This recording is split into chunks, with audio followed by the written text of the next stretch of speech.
ہارون گیری کو دعوت دے.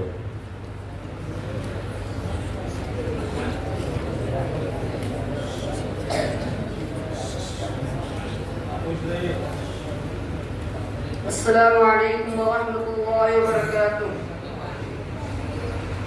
وہ شہر محبت جہاں مصطفیٰ ہے وہی گھر بنانے کو جی چاہتا ہے. وہ سونے سے کم کر وہ چاندی سی مٹی نظر میں بسانے کو جی چاہتا ہے. وہ شہر محبت جہاں مصطفیٰ ہے وہیں گھر بنانے کو دل چاہتا ہے.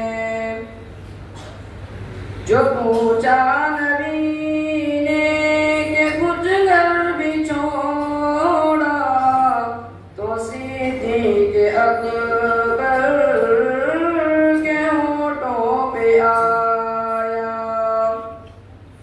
جو پوچھا نبی نے کہ کچھ گھر بھی چھوڑا تو صدیق اکبر کے ہونٹوں پہ آیا. وہاں مال و دولت کی کیا ہے ضرورت جہاں جا لٹانے کو جی چاہتا ہے. وہ شہر محبت جہاں مصطفیٰ ہے وہی گھر بنانے کو جی چاہتا ہے.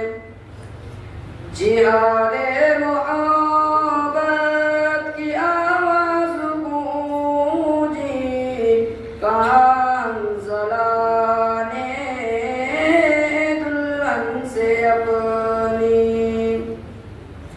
جہاد محبت کی آواز گونجی کہاں حنظلہ نے دلہن سے اپنی. اجازت اگر دو تو جام شہادت اجازت اگر دو تو جام شہادت لبوں سے لگانے کو جی چاہتا ہے. وہ شہر محبت جہاں مصطفیٰ ہے وہی گھر بنانے کو جی چاہتا ہے. ستاروں سے چاند کہتا ہے ہر دم تمہیں کیا بتاؤں ٹکڑوں کا عالم. ستاروں سے چاند کہتا ہے ہر دم تمہیں کیا بتاؤں ٹکڑوں کا عالم.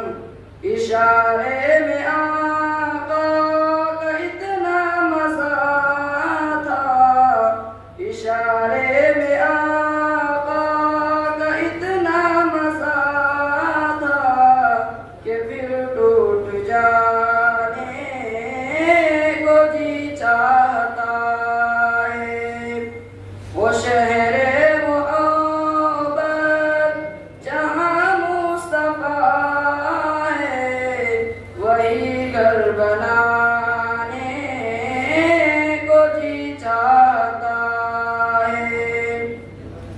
وہ ننھا سا اصغر جو ایڑی رگڑ کر یہی کہہ رہا تھا وہ خیمے میں رو کر. وہ ننھا سا اصغر جو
لله رب العالمين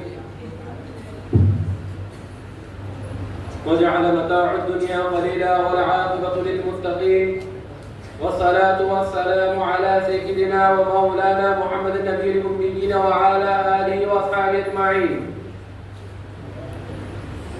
وقد قال تبارك وتعالى في القرآن المجيد والفرقان الحميد: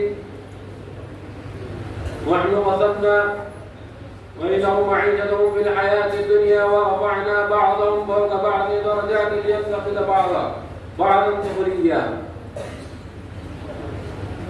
صدق الله العظيم وصدق رسوله النبي الكريم. اے طائر سے لا ہوتی اس رزق سے بہت اچھی جس رزق میں آتی ہے مروا سے کوتاہی. محترم سامعین حضرات، آج ان مدد حالات میں جہاں انسانی کردار متزلزل ہے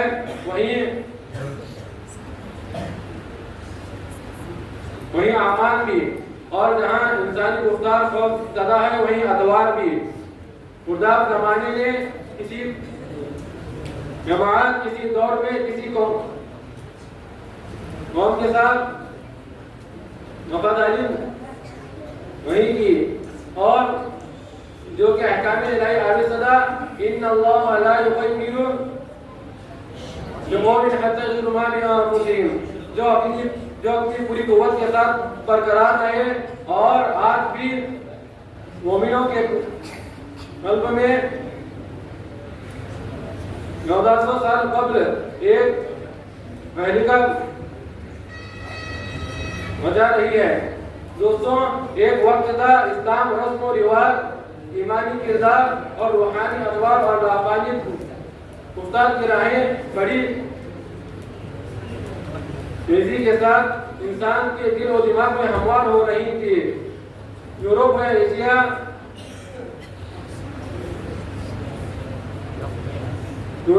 افریقہ و امریکہ، ہر جگہ اسلام کا پرچم لہراتا دکھائی دیتا تھا. عظمت اسلام، رفعت اسلام نمایاں تھی. قبل اسلام کے عقیدے خراب ہو رہے تھے اور وہ اپنی زندگی میں پریشان و حیران نظر آ رہے تھے، اور معاشی صورتحال کو دکھوں تھی اور اقتصادی زندگی پریشان کن تھی. مگر دوستوں، قربان جائیں اسلام مذہب پر جس کے سلسلے میں قرآن پکار نے ان الدین عند الاسلام کہا. اور اسلام ایک ایسا مضبوط نظام ہے جس کی رہبری نے انسان کو انقلاب کرنے پر برپا کر دیا اور صبح قیامت تک کرتا رہے گا. اسلام ایک ابدی پیغام اور لازوال پیام لے کر جہاں شروع ہوا ہے. اقتصادی مسائل کے سلسلے میں جو روایت اور فارمولا پیش کیا ہے، وہ جس نظام معیشت کے لوگوں کو اپنانے کا حکم دیا ہے، وہ نہایت صاف و شفاف، پاکیزگی سے لبریز اور دھوکے بازی سے کوسوں دور ہے. اس میں بصیرت سے اس کا اندازہ کیا جا سکتا ہے کہ اقتصادی زندگی میں شور مچانے والوں ہر جگہ عالم میں بھیج جاؤ اور مشرق و مغرب کو ہاں ڈالو، شمال اور جنوب کا نفر کر لو، اور تاریخ کے اوراق اول تا آخر منگل ڈالو، تو آپ کو کہیں اسلامی نظیر و بدل نہیں مل سکتا. اگر کہیں اقتصادی نظام ملے گا تو یہودیت نہیں ہے، تو عیسائیت نہیں ہے، تو وہ مجوسیت نہیں، بلکہ وہ اسلام میں ملے گا. اسلام نے اسوال ذلت کو کر یہ پابندی عائد کر دی کہ بندے کو سوال کرنے کے بجائے ایک کسب کی طاقت پیدا کرے اور لکڑی کاٹ کر ضرور کرو، کیونکہ بندے ایک دوسرے کی حالت روئی نہیں کر سکتے ہیں۔ ادائے غیب ہے واللہ الغنی وانتم الفقراء۔ محترم دوستوں، اسلام نے اقتصادی حالات میں ایک جو طریقہ بتا کر ترقی کرنے کا حکم دیا ہے اور اس میں تجارت کو اہم مقام حاصل ہے۔ اللہ تعالیٰ کا فرمان ہے یا ایھا الذین آمنوا لا تأکلوا اموالکم بینکم بالباطل الا ان تکون تجارۃ عن تراض منکم۔ مادہ نیتی و حصول مال اور حصول عزت کی بے شمار آئے ہیں اور لا تعداد طریقے اس سے پہلے بھی تھی اور آج بھی ہم و بیش موجود ہیں۔ یہ بیٹی یہ آمدنی کا ذریعہ ہے اور چوری آمدنی کی راہ ہے اور سودی کو کاروبار ایک مشغلہ ہے اور بیمار بازی اور جوا بازی یہ آمدنی کا دھندا ہے اور بھی کئی زمین پر چیزیں مائل ہیں، مگر اسلام نے اقتصادی زندگی میں چار چاند لگانے کے لیے صرف اور صرف مراسم منکم کو موقعیت دی ہے۔ اسلام کے علاوہ اور اس کے ہر علاوہ طریقے میں دھوکے بازی اور خرابی ہے۔ کلوا من الطیبات واعملوا صالحا۔ مولانا احمد مصطفیٰ محمد صلی اللہ علیہ وسلم نے کے عہد مبارک میں تجارت کو اپنایا گیا اور غلط بیع سے حکم متعارف فرمایا گیا کہ اور خلیفہ اول سیدنا ابوبکر صدیق رضی اللہ عنہ عرب کے مشہور تاجروں میں شمار ہوتے تھے۔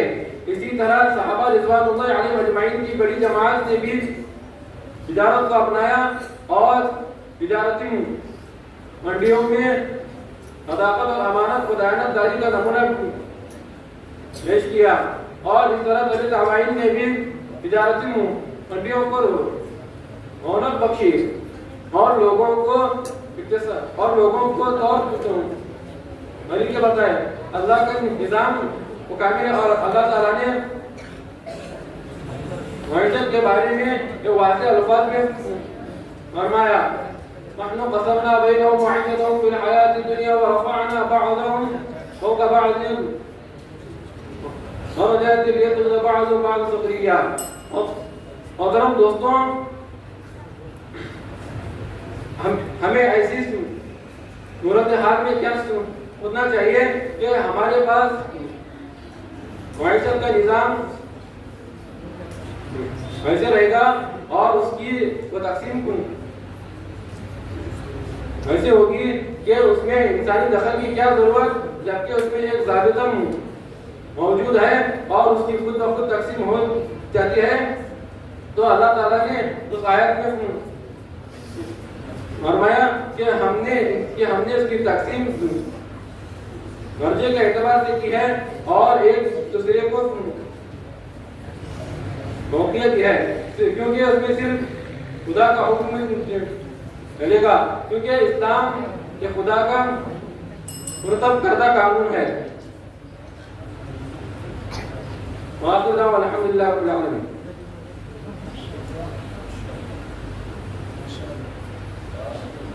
مظہر کرچی متعلم عربی ششو۔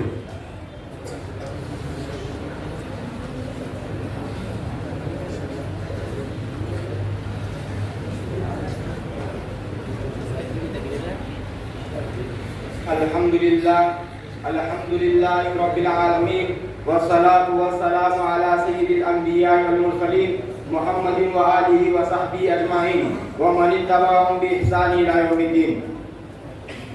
جدا وہ دین سیاست سے جو رہ جاتی ہے چنگیزی، بقول علامہ اقبال رحمہ اللہ تعالی۔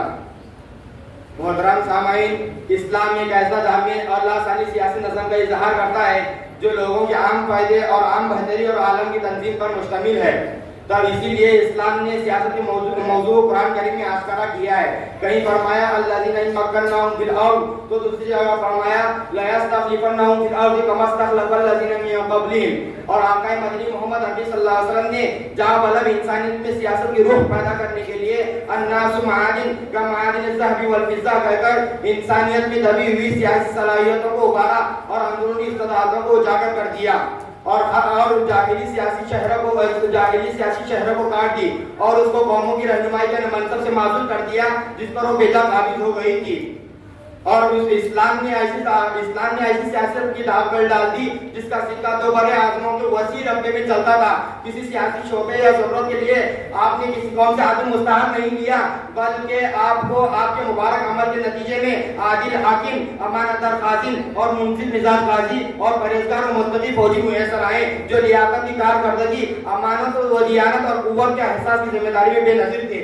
وہ بیک وقت نمازوں کے امام اور مسجدوں میں خطیب اور لشکروں کے سپہ سالار اور امور جنگ کے انصرام اور ملکوں اور شہروں اور شہروں کے نگرانی کرتے تھے۔ غرض ان کا تمدن اسلامی سلطنت کی زندگی اور اس کے بانی محمد عربی صلی اللہ علیہ وسلم کے اخلاق اور خصوصیات اور اعتدال اور جامعیت کی پوری عینیداری تھی۔ محترم سامعین، حضور صلی اللہ علیہ وسلم نے اپنے عمل سے دین اور سیاست کے درمیان تفریق مٹا دی، چنانچہ حضور صلی اللہ علیہ وسلم نبی اور رسول بھی تھے اور آپ عظیم قائد کے رہنما بھی، اور آپ راز کے عابد و زاہد بھی تھے، تو دین کے مجاہد و سپاہی بھی، اور آپ امام و مفتی بھی تھے تو سیادت و قیادت کے پیشوا بھی۔ محترم سامعین، موجودہ سیاست کی ایک طلب حقیقت ہے کہ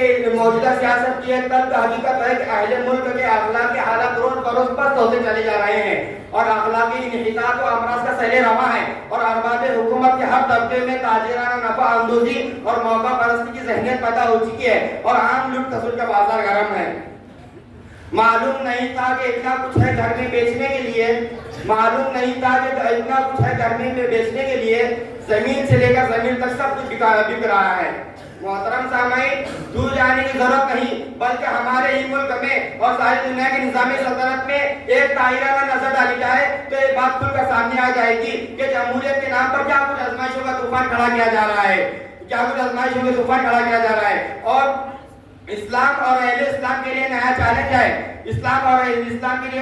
ہے، جو حکومت منہاج نبوت پر قائم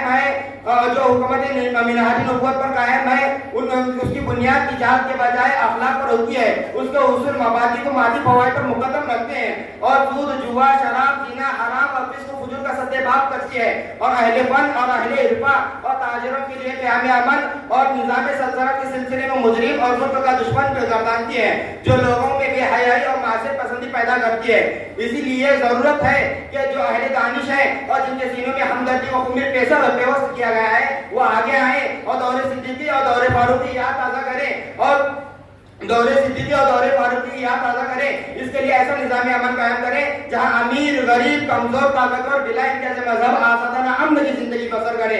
اس کار عظیم کے لیے ہمیں امانت و دیانت اور للہیت و صداقت کا لباس زیبتن میں کرنا ہوگا، تب جا کر اللہ تعالیٰ کا نظام حرکت میں آئے گا، جیسا کہ عمر بن عبدالعزیز کے ساتھ ہوا۔ اللہ تعالیٰ کا وعدہ ہے وعد اللہ الذین آمنوا وعملوا الصالحات لیستخلفنہم فی الارض کما استخلف الذین من قبلہم وليمكنن لهم دینہم۔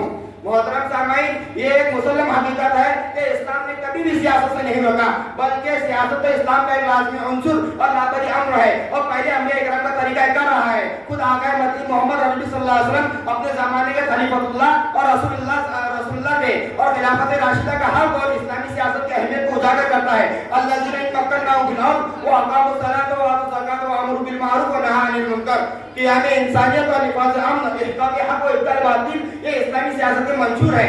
ہاں، یہ حق ہے کہ اسلام جب سیاست کے تعلیمات دیتا ہے تو ارسطو اور افلاطون کے فلسفے بھی گھٹنے لیتے نظر آتے ہیں، اور ایک طرف سقراط کی جمہوریت ہم جنس کے میز پر تھپاکر قبول کر رہی ہے، جہاں جہاں بغیر بحث مغلوب اخلاق، میڈیا، رائے عامہ، قانون سلطنت بن رہی ہے، تو افسوس ہے جدیدیت پر، اور تعجب ہے کہ دنیا کا متفق ادارہ اقوام متحدہ عدل و انصاف کا پیمانہ قائم کرنے میں بھی ناکام ہے اور ترک و طالبان کے جہاد اور کشمیر کے دفاع کو دہشت گرد قرار دیتے ہیں اور خاص کر ہمارے ملک ہندوستان میں حبیجہ اور عصبیت کے مریض حکمران حکومت اور سیاست کے آڑ میں جمہوریت کے نام پر عدل و انصاف کا جنازہ نکال رہے ہیں اور مسلمانوں کو مٹانے کی ناکام کوشش میں رکھ کر اپنے آپ کو سیاسی لیڈر کا مانتے ہیں. ہائے میں کہنے پر مجبور ہوں کل بدت البغضاء وما تخفی صدورهم اکبر. ارے میں پوچھنے چاہتا ہوں یہ کون سی سیاست ہے جو کمزوروں کے حقوق کو پامال کرتی ہے اور طاقتوروں کو درگزر کرتی ہے اور جو طاقتوروں کو درگزر کرتی ہے اور دہشت اور قاتل قتل کر کے نبردوش اور بری ہے, جہاں وہیں پر مظلوم بے گناہ جیلوں کے سلاموں میں اپنی زندگی گزارا کر رہا ہے. ہائے افسوس ہے, کسی نے کیا خوب سچ کہا ہے, ہم آہ بھی کہتے ہیں تو ہو جاتے ہیں بدنام, وہ قتل بھی کرتے ہیں تو چرچا نہیں ہوتا. محترم سامعین, میں اپنی پوری ذمہ داری کے ساتھ مروجہ منافقانہ سیاست جو انسانیت کے صلح کے مسائل کا حل نہیں ہو سکتی, حاکمیت خدا کی ہے, بالادستی انسانی اقدار اور مذہبی تعصبات اور جغرافیائی سیاست ایک بہترین ایک حل ہے. اور ظلمت اور رشوت اور فرقہ پرستی دہشت گردی, چاہے عوام کا فرقہ پرستی یا دہشت گردی, چاہے اسرائیل کرے یا کوئی داعش یا عوام کے منتخب کردہ وزیر, چاہے مرسی ہو یا کوئی اور عوام کے آواز کو نہ دبایا جائے, بلکہ ملت افغان یا کوئی ملک ملت افغان کے ساتھ سوتیلا روایہ نہ ہو, بلکہ کوئی ملک افغان کے ساتھ سوتیلا روایہ نہ ہو, چاہے برما ہو یا کوئی امریکہ. محترم سامعین, اب ضرورت ہے کہ نظام سیاست کو قرات خلف الامام اور عامل بالجہر کے مسائل سے بھی زیادہ بڑھایا جائے. محترم سامعین, میں اپنی ایک شعر کے ساتھ تقریر کو ختم کرتا ہوں. ہے سیاست سے تعلق تو فقط اتنا ہے, کوئی کمزر میرے ملک اور میرے شہر کا سلطان نہ بنے. وآخر دعوانا الحمدللہ رب العالمین.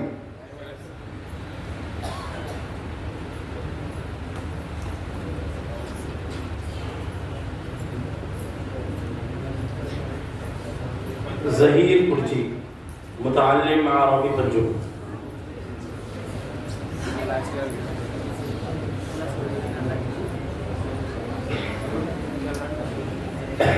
الحمد لله وكفى وسلام على عباده الذين اصطفى. أما بعد, فأعوذ بالله من الشيطان الرجيم. بسم الله الرحمن الرحيم. يا أيها الذين آمنوا أطيعوا الله وأطيعوا الرسول وأولي الأمر منكم. وقال في موضع آخر فإن تنازعتم في شيء فردوه إلى الله والرسول إن كنتم تؤمنون بالله واليوم الآخر. وقال في موضع آخر فاسألوا أهل الذكر إن كنتم لا تعلمون. وقال النبي صلى الله عليه وسلم أنا لا أدري بقى فيكم فقدوا بالدين من بعد أبي بكر وعمر. ہر ابتدا سے پہلے ہر انتہا کے بعد ذات نبی بلند ہے, ذات خدا کے بعد. دنیا میں جس قدر احترام کے قابل ہیں لوگ, میں سبھی کو مانتا ہوں مگر مصطفیٰ کے بعد. صدق اللہ العظیم. اللہ تعالیٰ نے انسان کو پیدا کیا, اس کو مکلف بنایا تاکہ حدود شرع میں رہ کر اطیعوا اللہ و اطیعوا الرسول پر عمل کرتا رہا. پھر ان میں فرق مراتب پہ رکھا, کوئی علم و فضل کے اعتبار سے باکمال بنا اور کسی نے اس سے کم درجہ حاصل کر کے دوسروں کے شریعت پر عمل کرتا رہا. یہی ضابطہ قرآن حکیم نے بتایا ہے. صحابہ کرام رضی اللہ عنہم اجمعین اس ضابطے کو سامنے رکھتے ہوئے نبی صلی اللہ علیہ وسلم کے اقوال و افعال امت کے سامنے پیش کر دیے. پہلے کتاب اللہ, پھر سنت رسول اللہ, پھر اجماع, پھر قیاس. یہ 4 چیزیں ہیں, 4 اصول ہیں. اب کسی نے کتاب اللہ کو چھوڑ دیا اور سنت رسول کو پکڑ لیا, اور سنت رسول کو پکڑ لیا اور کتاب اللہ کو چھوڑ دیا. کتاب اللہ بھی ہاتھ میں ہو، سنت رسول اللہ بھی ہاتھ میں ہو، اجماع صحابہ بھی ہاتھ میں ہو اور قیاس بھی پاس ہو. کوئی کہتا ہے صرف کتاب اللہ حجت ہے، حدیث حجت نہیں ہے. کوئی کہتا ہے اجماع صحابہ اور قیاس کوئی چیز ہی نہیں ہے. ہم کہتے ہیں نہیں، کتاب اللہ بھی حجت ہے، حدیث بھی حجت ہے، اجماع صحابہ بھی حجت ہے اور قیاس بھی حجت ہے. قیاس بھی حجت ہے. اور چاروں چیزیں شریعت کی راہ پر چلنے والوں کے لیے چاروں چیزیں ضروری ہے. اور کسی ایک کو بھی ترک کر دیا جائے تو شریعت پر چلنا مشکل ہو جائے گا، کیونکہ قرآن سے تقلید کا ثبوت ملتا ہے، احادیث کریمہ سے تقلید کا ثبوت ملتا ہے، اجماع صحابہ سے تقلید کا ثبوت ملتا ہے، اقوال صحابہ سے تقلید کا ثبوت ملتا ہے، اقوال صحابہ سے تقلید کا ثبوت ملتا ہے. قرآن کریم میں اللہ رب العزت نے بہترین انداز میں فرمایا یا ایھا الذین آمنوا اطیعوا اللہ واطیعوا الرسول واولی الامر منکم. مفسرین سے پوچھے اولی الامر سے کون مراد ہے؟ حضرت جابر بن عبداللہ سے پوچھے اولی الامر سے کون مراد ہے؟ حضرت مجاہد رضی اللہ سے پوچھے اولی الامر سے کون مراد ہے؟ حضرت عطاء بن سعید سے پوچھے اولی الامر سے کون مراد ہے؟ اور امام راضی سے پوچھیے اولی الامر سے کون مراد ہے؟ حسن بصری سے پوچھیے اولی الامر سے کون مراد ہے؟ سب کے سب یہی کہتے ہوئے نظر آئیں گے جو قرآن میں موجود ہے وہ اولی الامر منکم، اس سے مراد وہ علماء اور حکام ہیں. ارشاد باری تعالیٰ ہے فاسألوا اہل الذکر ان کنتم لا تعلمون فلولا نفر من كل فرقة منهم طائفة ليتفقهوا في الدين ولينذروا قومهم إذا رجعوا إليهم لعلهم يحذرون. یہ تو آیتیں صاحب بتا رہی ہے اگر تمہیں مسئلہ معلوم نہیں ہے، اگر تمہیں کسی چیز کا علم نہیں ہے، اپنے بڑوں کی اقتداء کرو، اپنے جاننے والوں سے مسئلہ معلوم کرو، اس پر عمل کرو. یہی تقلید میں ہوتا ہے. ایک مسئلہ ہمیں معلوم نہیں ہے لیکن امام ابو حنیفہ رحمہ اللہ کو معلوم ہے، امام شافعی رحمہ اللہ کو معلوم ہے، امام مالک رحمہ اللہ کو معلوم ہے، امام احمد رحمہ اللہ کو معلوم ہے، امام ابو یوسف رحمہ اللہ کو معلوم ہے، امام احمد رحمہ اللہ، امام محمد رحمہ اللہ کو معلوم ہے. ان سے معلوم کر کے ان کے بتائے مسئلے پر ہم عمل کر لیں گے، کیونکہ ائمہ اربعہ کے بتائے مسئلے قرآن و حدیث کے موافق ہوتے ہیں، مطابق ہوتے ہیں. صرف ایک حدیث پیش کرتا ہوں پھر دنیا کے غیر مقلدوں سے چیلنج کے ساتھ جواب مانگتا ہوں، اس حدیث کا جواب لا کر دیں. مسلمانوں میری بات غور سے سنو، بات ہماری بنائی ہوئی نہیں ہے، بات میں نقل نہیں کر رہا ہوں بلکہ معاذ بن جبل رضی اللہ عنہ بیان کر رہے ہیں. بات ہماری بنائی ہوئی نہیں ہے بلکہ رسول اللہ صلی اللہ علیہ وسلم کی بات ہے. اپنی کتاب سے نہیں، وہ علماء کے اوپر کی تصدیق کرتا کتابوں سے نہیں بلکہ امام ترمذی شریف کی ابو داؤد شریف سے بتا رہا ہوں.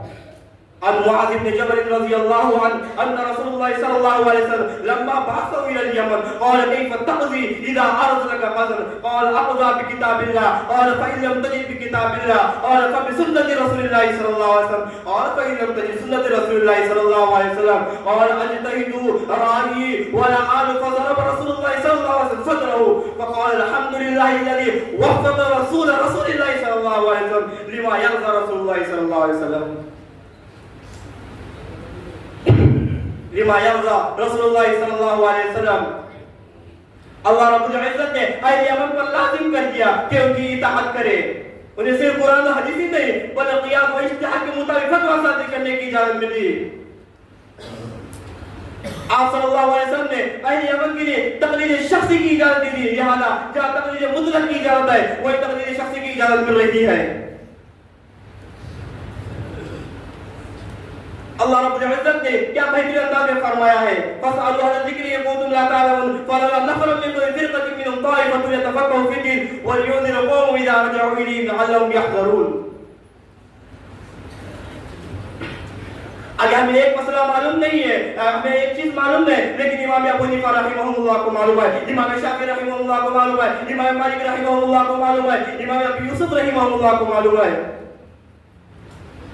آپ ذرا غور سے دیکھیں، یہ بات ہماری بنائی ہوئی نہیں ہے بلکہ رسول اللہ صلی اللہ علیہ وسلم کی بات بنائی ہے. یہ کس ذات کے بارے میں کہا جا رہا ہے؟ یہ عمر فاروق امیر المؤمنین عمر فاروق رضی اللہ عنہ کے بارے میں کہا جا رہا ہے، جن کے اسلام لانے سے اسلام کو قوت ملی، جن کے اسلام لانے سے مسلمانوں کو عزت ملی، جن کے اسلام لانے سے مسلمانوں کو رفعت ملی، جن کے اسلام لانے سے مسلمانوں کو رفعت ملی، جن کے اسلام لانے سے کفار کو پستی ملی، جن کے اسلام میں کفار کو ذلت کا سامنا کرنا پڑا،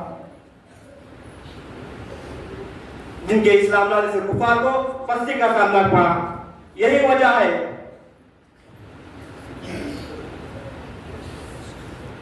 ہم فخر کے ساتھ یہ بات کہہ سکتے ہیں کہ 20 رکعت تراویح بیت اللہ میں پڑھی جاتی ہے، مسجد حرام میں پڑھی جاتی ہے، مسجد نبوی میں پڑھی جاتی ہے، مسجد عائشہ میں پڑھی جاتی ہے، مسجد قبلتین میں پڑھی جاتی ہے، مسجد ذوالخلیفہ میں پڑھی جاتی ہے.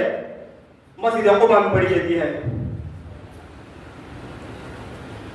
لہذا جب مسجد حرام میں پڑھنے والا سنت کے خلاف کام نہیں کرتا، مسجد نبوی میں پڑھنے والا سنت کے خلاف کام نہیں کرتا، مسجد قبلتین میں پڑھنے والا سنت کے خلاف کام نہیں کرتا، مسجد عائشہ رضی اللہ تعالی عنہا میں پڑھنے والا سنت کے خلاف کام نہیں کرتا، مسجد قباء میں پڑھنے والا سنت کے خلاف کام نہیں کرتا، مسجد ذوالخلیفہ میں پڑھنے والا سنت کے خلاف نہیں کرتا. لہذا ہم بھی تو 20 رکعت تراویح پڑھ کر سنت کے خلاف کام نہیں کرتے.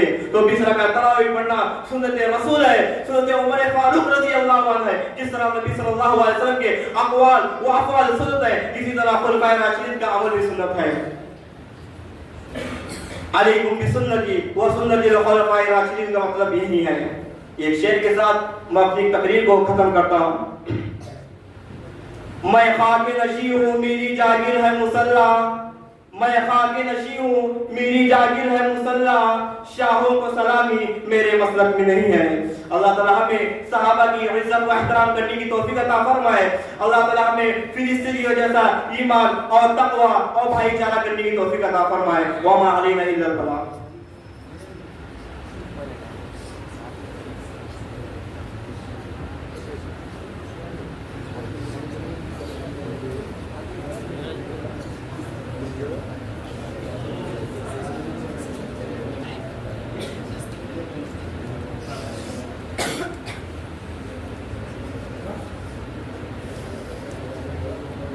نعمان کرچی متعلم عربی صوفہ.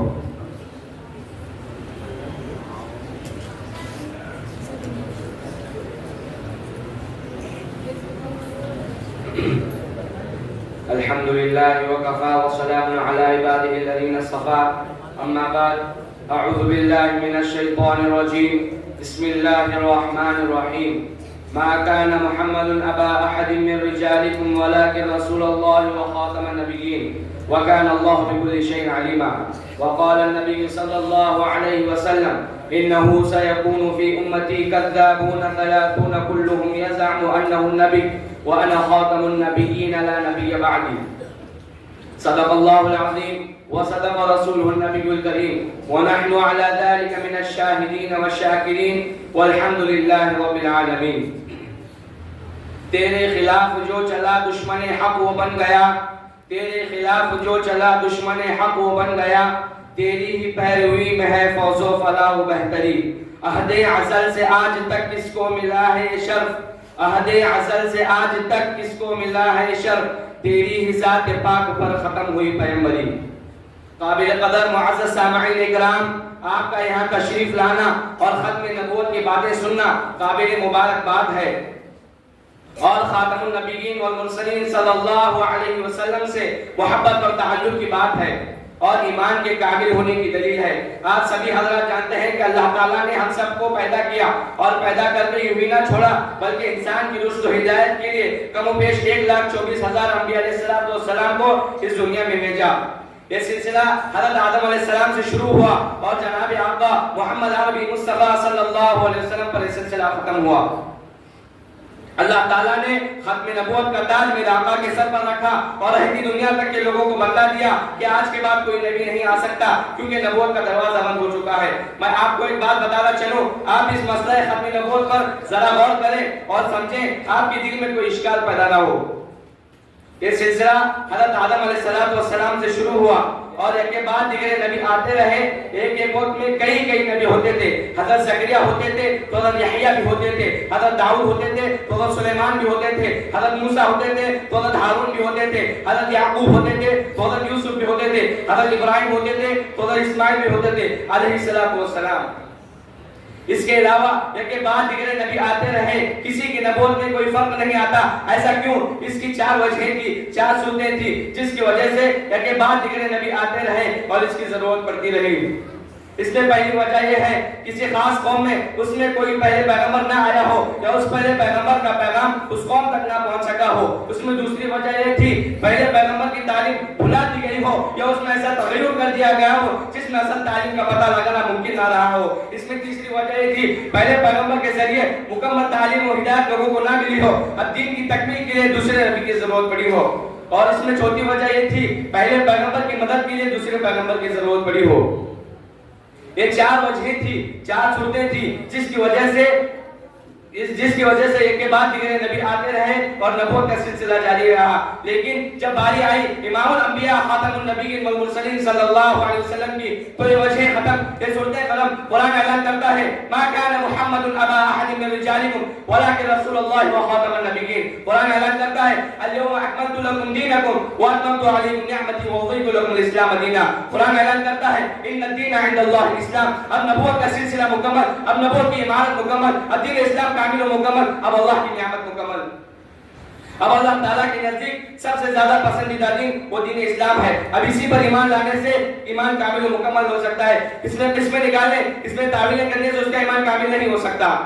جس طرح کوئی شخص یہ کہتا ہے لا الہ الا اللہ نہیں کوئی معبود سوائے اللہ کے، جس طرح کوئی شخص کہتا ہے لا الہ الا اللہ، جب کوئی شخص صرف لا الہ الا اللہ کہنے سے مسلمان نہیں ہو سکتا جب تک کہ لا الہ الا اللہ کے تقاضوں پر دل سے عمل نہ کیا جائے. کوئی شخص یہ کہتا ہے لا الہ الا اللہ نہیں کوئی معبود سوائے اللہ کے، لیکن مشکل کشا کوئی اور ہے، حاجت روا کوئی اور ہے، بگڑی بنانے والا کوئی اور ہے، اولاد دینے والا کوئی اور ہے، شفا دینے والا کوئی اور ہے.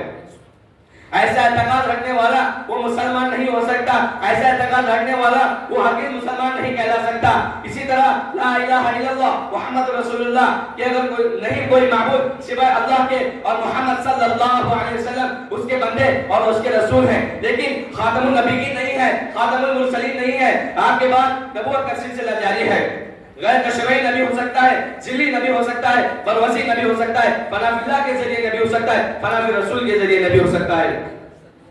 ایسا اعتقاد رکھنے کے بارے میں ہم ڈنڈے کی چوٹ پر کہہ سکتے ہیں کہ ہرگز مسلمان نہیں ہو سکتا. اسی طرح لا الہ الا اللہ محمد رسول اللہ کا تقاضا یہ ہے کہ جس طرح اللہ کے علاوہ کوئی معبود نہیں، اسی طرح میرے آقا کے بعد کوئی نبی نہیں. خواہ کسی قسم کا ہو، تشریعی ہو، غیر تشریعی ہو، ذلی ہو، بروزی ہو، ہرگز نبی نہیں ہو سکتا. جب یہ اعتقاد مکمل تو مسلمان کامل و مکمل، اس کا اسلام کامل و مکمل. بات لمبی ہو جائے گی، مختصر سمجھے. تمام مسلمانوں کا اتفاقی عقیدہ ہے، قرآن حدیث کا فیصلہ ہے، تمام صحابہ کا اجماع ہے کہ آپ صلی اللہ علیہ وسلم خاتم النبیین ہے والمرسلین ہے. نبوت کے عالیشان عمارت آپ کے آنے سے کامل و مکمل ہو گئی. اب نبوت کا دروازہ بند ہو گیا. اگر پھر بھی اس کے بعد کوئی نبوت کا دعویٰ کرتا ہے تو ملعون ہے، مردود ہے، کذاب ہے، جھوٹا نبی ہے.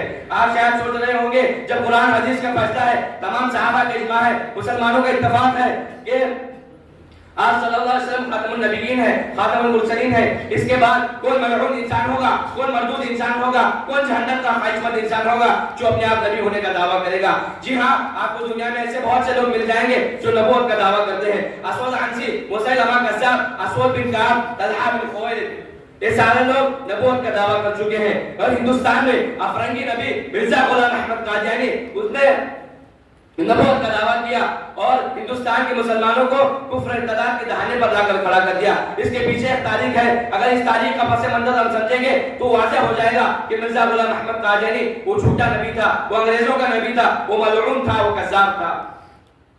آئیے تاریخ کے چمدارا ہم کھولتے ہیں.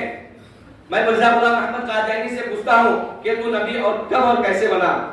ہندوستان میں آزادی سے پہلے یہاں انگریزوں کی حکومت تھی. وہ انگریز جو مسلمان اور اسلام کے دشمن تھے، وہ انگریز جو مسلمانوں کے قلب میں جہاد کو ختم کرنا چاہتے تھے، وہ اس مشن میں ایک حد تک کامیاب ہوتے چلے جا رہے تھے.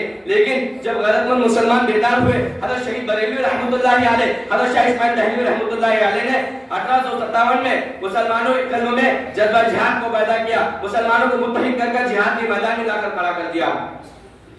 حالانکہ لڑائی اس وقت براہ راست انگریزوں سے نہ تھی بلکہ سکھوں سے تھی، لیکن انگریز چالاک تھا، ساری صورتحال دیکھ رہا تھا.